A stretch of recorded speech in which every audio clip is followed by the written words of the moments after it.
محبت سره ولاړ یم څوک چې د دغه علاقې مقامي اوسېدونکی دی. زیاتر خلک داسې وي چې د هغې نومونه ډېر زیات خاص او یونیک وي.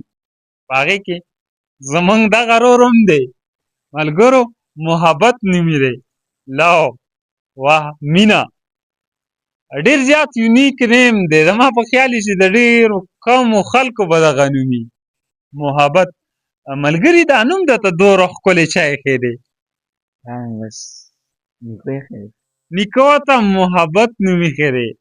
ملګرو دین کې هم وایي چې ښکلی نوم د سړي دپاره منتخب کول دا په والدینو باندې حق دی. زما په خیال چې صرف د دوی والدینو دغه حق پوره عمران خان ادا کړی دی چې دومره ښکلی نوم یې ورته ایښی دی محبت.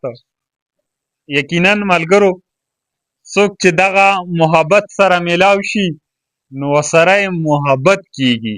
ډېر زیات ښکلی نوم دی، ډېر زیات اکسایټډ یم چې دونه ښکلي نومونه موږ ولې نه اږدو.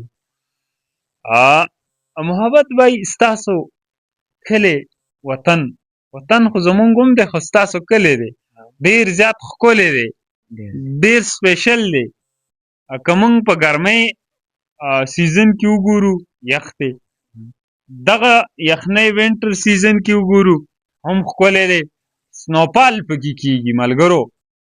دا د مابڼ هغه ټاپ دی چېرته چې سنوپال دې ټایم کې نشته دی او دلته سنوپال عموما کیږي شوی دی، تاسو لیدی شئ.